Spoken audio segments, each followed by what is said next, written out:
Hi friends, welcome to MJB garden. நம்ம இன்னைக்கு MJB கார்டனில் எதை பற்றி பார்க்க போகிறோன்னா, கேப்சிகம் செடி எப்படி வளர்க்குறது, எப்படி பராமரிக்கிறது அப்படிங்கிறத பற்றி பார்க்க போகிறோம். வீடியோவை ஸ்கிப் பண்ணாமல் கடைசி வரைக்கும் பாருங்கள். வாங்க வீடியோக்குள்ளே போகலாம். ஃபஸ்ட்டு கேப்சிகம் விதை. இந்த கேப்சிகம் விதை வந்து நான் வீட்டில் வாங்கின கேப்சிகத்துலேருந்தே எடுத்தது.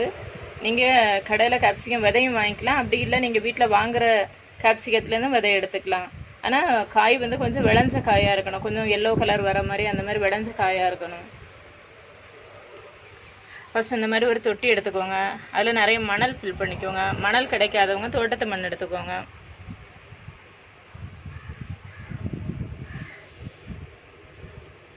அதில் இந்த விதைகளை அப்படியே தூவி விடுங்க.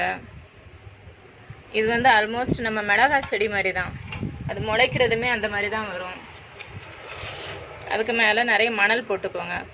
கொஞ்சம் மேலே முளைச்சி வர்றதுக்கு எதுவாக ரொம்ப போடக்கூடாது. அந்த விதைகள் மூடுற அளவுக்கு மணல் போட்டு தண்ணி தெளித்து விட்டுட்டே இருங்க. ஃபஸ்ட்டு கேப்சிகம் செடி முளைச்சி வரும்போது நம்ம மிளகாய் செடிக்கும் கேப்சிகத்துக்கும் எந்த வித்தியாசமும் தெரியாது. அது வளரும்போது தான் கேப்சிகம் செடி தனியாக வித்தியாசம் தெரியும். கேப்சிகம் செடிகளோட இலைகள் வந்து கொஞ்சம் பெரிய இலைகளாக இருக்கும். செடிகள் முளைச்சி வந்ததுக்கப்புறமா ஒரு மாதத்துக்கு அப்புறமா நம்ம வந்து வேறு தொட்டியில் எடுத்து நடணும். ஏன்னா அந்த தொட்டிலே வளர விட்டோம்னா நிறைய செடிகள் குத்தாக வந்துடும், செடிகளுக்கு தேவையான சத்துக்கள் கிடைக்காது. அதனால க்ரோ பேக் நம்ம எதில் செடி மாற்றி வைக்கிறோமோ அதில் க்ரோ பேக்லேயோ இல்லை வேறு தொட்டிலையோ, ஒரு க்ரோ பேக்னால் 2 செடி வைங்க, அதுக்கு மேலே வேண்டாம். அதுக்கு மேலே வச்சிங்கன்னா அந்த செடிகளுக்கான சத்துக்கள் கிடைக்காது. நான் இப்போ என்ன பண்ணியிருக்கேன்னா, ஒரு இதில் எனக்கு நிறைய செடிகள் முளைச்சி வந்ததுனால ஒரு இதில் 4 செடி வச்சுருக்கேன், ஒரு இதில் 2 செடி வச்சுருக்கேன். அப்புறமா கீழே நிறைய செடிகள்லாம் பிடுங்கி வச்சுருக்கேன். செடி வந்து ஃபஸ்ட்டு ஒரு 2 மாதம் வரைக்கும் ரொம்ப வளர்ச்சி இருக்காது. ஒரு 3 மாதம் ஆகும்போது பூக்கள் வர ஆரம்பிக்கும். இங்கே பாருங்க, நிறைய பூக்கள் வந்திருக்கு. ஒரு 3 மாதம் ஆகும்போது நிறைய பூக்கள் வர ஆரம்பிக்கும். பூக்கள் உதிராமல் இருக்கிறதுக்காக புளிச்ச மோர் கரைசலை ஸ்ப்ரே பண்ணி விடுங்க. அதுக்கப்புறமா காய்கள் வந்து பெருசு இந்த மாதிரி பூவில் இருந்து காய் மாறும்போது பாருங்கள் ஃப்ரெண்ட்ஸ், இந்த மாதிரி வரும். அதுக்கப்புறம் பாருங்கள், பெரிய கேப்சிகம்.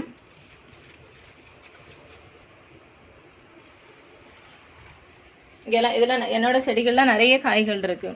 இதுக்கு என்னென்ன உரம் கொடுத்துருக்கேன் அப்படின்னா, காஞ்ச இலைகள், அதுக்கு 15 நாளைக்கு ஒருக்கா நம்ம உரம் வந்து மாற்றி மாற்றி கொடுத்துட்டே இருக்கணும்.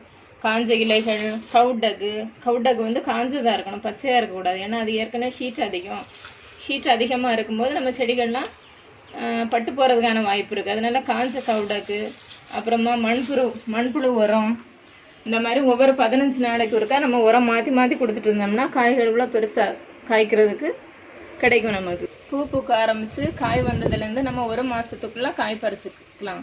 நமக்கு நிறைய ஈல்டிங் வேணும் அப்படின்னா நம்ம வந்து செடிகளுக்கு ஒவ்வொரு 15 நாளைக்கும் நல்ல உரம் கொடுத்துட்டே இருக்கணும், மாற்றி மாற்றி கொடுக்கணும். ஒரே உரம் கொடுக்காம மண்புழு உரம், அப்புறமா நம்ம இந்த கிச்சனில் உள்ள வேஸ்ட் காய்கறிகள்லேருந்து தயாரிக்கிற உரம், கவுடகு, அப்புறமா பூக்கள் கருகிற மாதிரி உதிர்ற மாதிரி இருந்தால் அதுக்கு வந்து நீம் ஆயில் ஸ்ப்ரே பண்ணிக்கோங்க.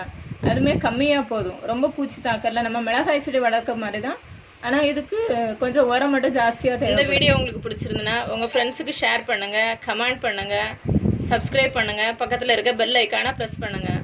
Okay friends.